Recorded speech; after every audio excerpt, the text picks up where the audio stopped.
Hi, I'm Captain Mike. In today's video, I'm going to show you how I make these nice little dishes. Use them for holiday dishes or whatever. There's a lot of different themes. I'll show you how I make them, and you just use your own imagination as to what you want to use them for. I have a few Jolly Ranchers in this one. I like Jolly Ranchers, so if you hear any smacking and going on during the making of this video, it's going to be me enjoying a Jolly Rancher, or my puppy Roxy destroying a glove I gave her to chew on to keep her out of my way. So let me show you what you're going to need to make these nice dishes and many more. What I have here is a collection of plastic dishes that I have picked up mostly at the Dollar Tree. And what is unique about these dishes, and let me back out just a tad maybe so it'll look a little bit better. There you go. What is unique about these dishes is that they're smooth on the inside. You can see the stuff there, but it's all on the bottom. That is important to the system I'm going to show you, and I'll explain to you why it needs to be on the bottom and why they put it on the bottom. Well, I'll tell you that now. This is used for food serving, so they like a nice smooth inside, so that they'll, food particles won't catch and make it hard to clean. That's the best thing I can think of for why they put it on the bottom. Whatever the reason they use, works out great for me, and that's what I need to do this project. Now, you could also get these things in glass, and again, it's important when you're looking for a mold, be it glass, be it plastic, whatever, that the relief, whatever you want, is on the bottom. And there's a reason for that. The reason that it's on the bottom and not on the top. There's some good about it and some bad about it, but I'm going to explain the good. Now, everything you see here, you notice, has been transparent, so you can see the motif on the top of the glass, the smooth part looking through. But we're not going to be dealing with glass or plastic. The end product is going to be ceramic clay. You can't see through it. So you're going to need something like this so that you can see the veins and the leaves and stuff like that, and you can have your texture. Other than that, it's just a plain dish, which in itself is okay. But it's just a plain dish, and you'd have to carve this stuff. A lot of trouble. I don't want to do it. So, go to Dollar Tree, or every Goodwill you can find, and try to find as many as you can find. Find them that have the embellishing bar part on the bottom. Collect up whatever you decide you want to use, and come back, get your clay out, and I'm going to show you what you need to do next. Now, I'm going to get a little bit redundant on this here because I've already talked in some other videos about wedging clay and pressing clay out into a slab. But I'm going to go over it real quick for those of you who may be tuning in for the first time. Try not to mess my piece of paper up too much. If it does, I'll just cut it off and roll out another piece. You're going to need an old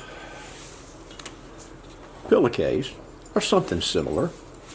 This one has been used so many times. It's a little on the stained side, but it won't hurt anything.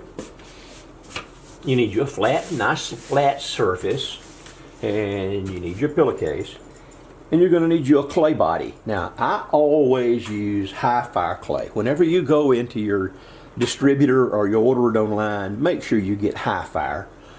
You can do this with low fire clay and use low fire glazes. It'll be fine. In fact, that's what these are.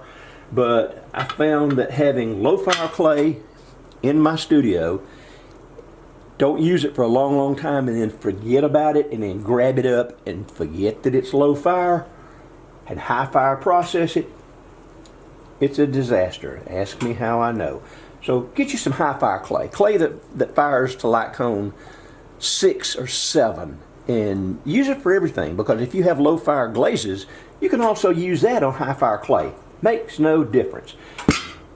Take your clay body. It's not going to work as good on this table. You need a nice sturdy table, but we're going to try. You're going to need your clay body, and you're going to have to decide how thick you want this. I like it to go about, I'd say a 1/2 inch initially, because when it shrinks down the first time, as it dries, it's going to go to about 3/8, and then after you fire it, it's going to shrink some more. It's going to go to about 1/4. So 1/4's about right. But get you some pieces of wood, okay? These happen to be 1/2 inch plywood. You can start there if you want thicker. You can get you some, I'm sorry. Those are 3/4. This is 1/2. And this is about 1/4. And this is about 1/8. If you want to do really thin stuff, we're going to go with a 1/2 inch because it just works so much better. And you're going to need a rolling pin. Now, for those of you who have slab rollers, go get yourself a cup of tea. Okay, get your cup of hot tea and sit back and just kind of wait, and this will be over with in a minute. But those of you who do not have slab rollers, you're going to need to know this, or you're going to have to use something similar. If you don't have a rolling pin, you can use PVC. And y'all excuse me while I work around this camera tripod and try not to trip things. And so you'll just start rolling this down. And again, I mentioned this table is not the best table in the world for this. It's a real flimsy table that I have here. It's a picnic table, one of them folding picnic tables. And also the clay has sat up and gotten just a little bit on the stiff side. I'll keep putting things off, and then my materials get to where they're not optimum. Okay, but you see where it's getting there just fine. So you kind of cover it back up, kind of roll it some more, and you know, you'll get it down to where is exactly what you want it. It will hit your wood pieces. The roller hits your wood pieces, and boom, that once it gets down there and you're rolling on the wood, you've got this as thick as it's going to be, or thin as it's going to be. Okay, that's good enough for this demonstration. Now I'll just kind of show you what it looks like. Now that's a 3/4 inch piece. Boy, can I talk today, or can I talk today? That's a 1/2 inch piece. You can see it's a little dry. That's fine. I'm going to reconstitute it. We're not going to use this. But that's how you'll get your slab. And you'll keep rolling out bigger pieces and cutting them and then joining them. And there's a whole video on how to join 2 slabs. I have one. There are other people have one. Tells you what little tools you can make to do that. Again, the video, and the more you these things end up being way longer than I want them to be anyway. So once you get that, you need to go ahead and prepare it. And we'll just use this right here so it won't stick to the paper. The paper gets wet and it sticks to it, and you got a mess. So let me get a slab out. So I've got a pre-made slab and a few little tools that I think you might need. Let's see if I can get it out of here without tearing it up. Sometimes you can't do it, sometimes you can. But we're going to give it our best shot.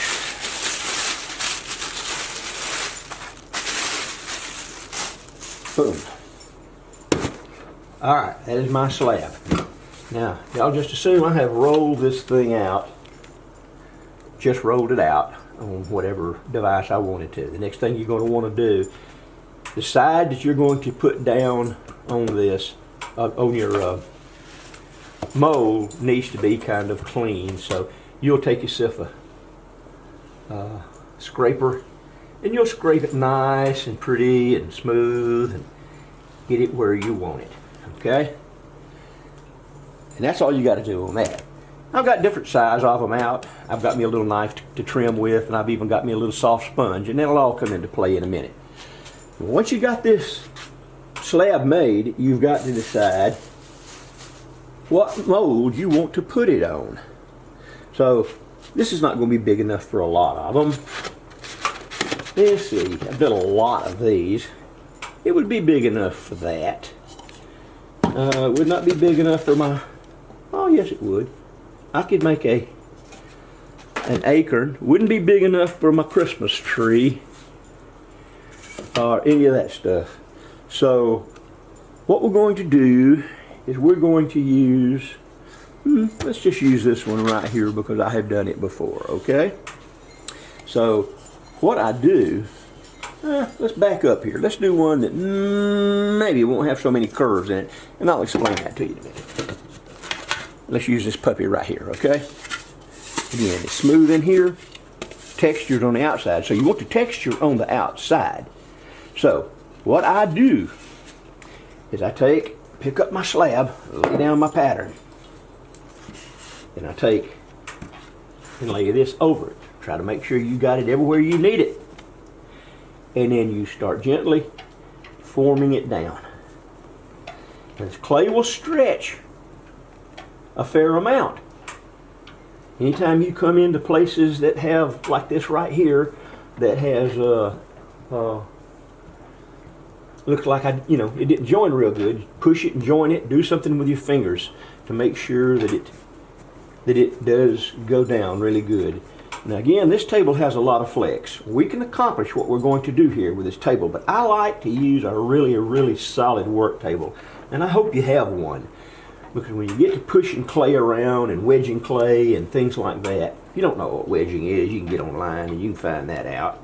You're going to have to know, if you're going to work with a clay body, what wedging is. And you start like that. Work your little imperfections, your little cracks, your little stuff like that. We're not nowhere near done. We got this thing here stretched all the way down to where we want it. But we're not near done. What you got to do now is kind of remember where all those ribs are. And you can sometimes feel them. If your clay's not too thick, what you want to do is, without messing up the clay, like poking your finger through it, you want to keep rubbing it. Just like it's nice puppy, nice kitty. Who's a good doggy? Just keep on rubbing it, just like you rubbing a dog's belly or something, and keep working it around where you see there's patterns from the cloth behind it. Get them out with your fingers, and because this is going to be your bottom, and you want to get it as smooth as you can. And hopefully with practice, notice I said with practice, you will get all the detail from the mold onto the inside of your ware. So make sure you get out here on this end a little bit, because sometimes there's a little something out here, and if you miss it, then it's just not there. So you get that done. We're gonna expedite this. This you could sit here and rub this for quite a while. It won't make any difference. If you wanted, after a while, if you wanted to use one of those to clean it up with, you could. Your sponge, if you wanted to wipe it down a little bit. And you could come back after it sets up leather hard a little bit and do this too. And you can smooth it, make it as pretty as you want to make it. Now from this point, I take my knife and I kind of go way out from where I know it is. We're going to flip it over, and we don't want any excess flopping around that we don't need. And I cut all the excess that I think I don't need. It's kind of like trimming a bonsai tree. When somebody asks you, how do you trim a bonsai tree? And you say, well, I just cut off everything that doesn't look like a bonsai tree. That was funny, wasn't it? Okay, you have your extra clay, and you'll reprocess that. Now you're to the point where you can turn this over. Now, while this is sitting here just a minute, I didn't mention, because I hardly ever do it, but you do need to practice on it. A lot of these have got enough clay on them and things that they don't stick. You can spray these ahead of time with some mold release. I have used vegetable oil. It will burn off during the bisque process, so it's not a problem. If you have problems with this next step, then you might want to play with some mold release. But don't get bent out of shape too much about that right now. We're going to get into what this thing looks like. So we're going to pick it up and turn it over. And here is your inside. If you want to mash it, it's hard to tell with this stiff clay. That's why I recommend that you get clay right out of the package, fresh clay. It'll be about the same consistency. This clay's been sitting around my shop for quite some time, and I just have not rehydrated it very much because of the different things I do with it. So that's what you do. You got that. Now, what you're going to do next, we're getting pretty close to the end. You take your knife and trim. Don't trim it dead exactly where you want it. Just kind of run your knife around the edge a little to get this off. It's going to be easier to do this part now than it will be later when it dries or is leather hard. So I just kind of do this part now. You can trim it completely the way you want it when it becomes leather hard, and it's still kind of workable with your fingers. And you just got to go from there. This will get you kind of looking like the mold that you're wanting. All right. You just have to kind of work it this way. Work it back this way, because it's going to want to fall off of it. Again, this is not the finished product. This is just kind of where you think you need to be. Now, what I'd recommend here is taking this and turning it back up like this and putting it on something. You can put something so air will get under it. If you like to, set it on, on something, a top off of that or something, just set it on something out of the way and let it start to dry. Now you're going to have to watch it, because as it dries, the clay is going to pull in. And if you don't catch it at the right time, or it doesn't release from the plastic mold properly, it'll develop cracks. And that's another whole story. Like everything you do with glass, everything you do with pottery, it's not going to be 100%. You're going to lose some stuff. So don't get kind of upset if this doesn't work the first time. But I tell you, it will work, and it will work frequently. Most of the time. I've made lots and lots of these things, and they're really great. I love to make them. It's just an easy way to make yourself a container, a pot, a bowl, whatever you want to call it. Come back occasionally as the clay stiffens and pull it back to the edge. Just kind of work it, stay with it, watch after it just like you would your baby, and keep an eye on it. Keep an eye on it, and pretty much that's what you do. You just kind of do it that way. Now, whoops, not big enough, is it? All right. Well, we'll come back to it when it dries a little bit, and I'll try to get this off on camera and give you an idea of what it looks like. And who knows, this may mess up so bad when you come back off camera, it may be a totally different mold. But there you go.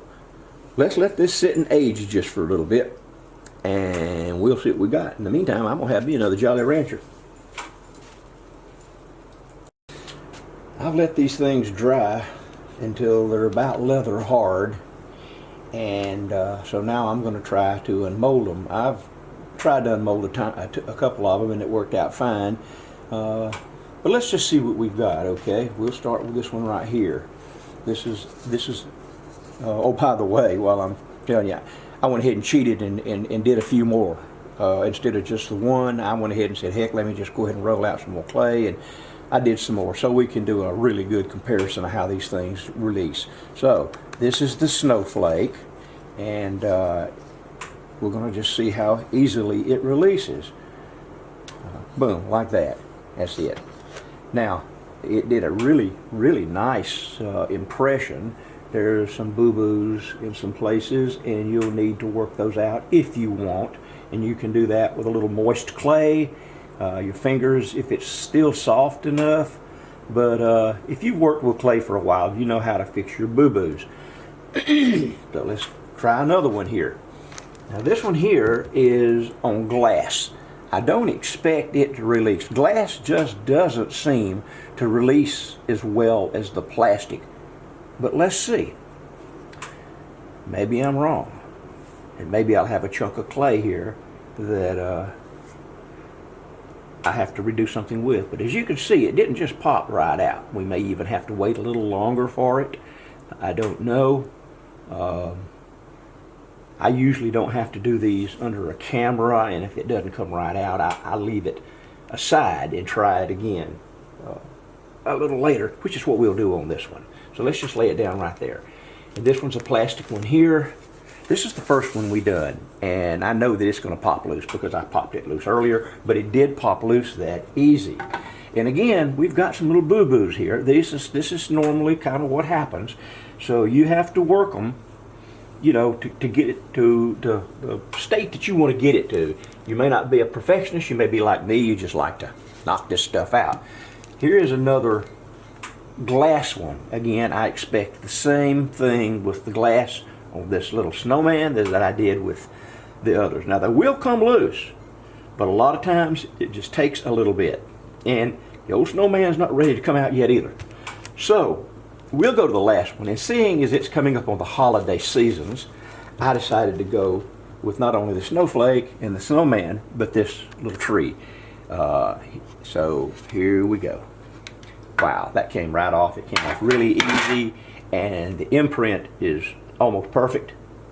So that's what you do. You take these, and you can, now that they're a little hard, you can start working the edges down and smooth them out as you wish. Or you can wait until they get completely dried and sand them and grind them with or smooth them out with a knife, whatever you want to do. But it's important to get these off of the molds. Now the plastic molds, what I'm fixing to say, the plastic molds don't really apply, because on a plastic mold, they'll pop loose before they split. But clay dries and it pulls in. It'll pull in. This mold here has given me problems in the past in wanting to split in some places. And you can see here almost that it's already looks like it wants to split. So it's really important that you get these out and off of this mold, the glass molds, before they start to split, even if you have to tear them up. You know, if maybe say you get 50-50 success out of it, well, that's better than nothing. You can recycle the clay.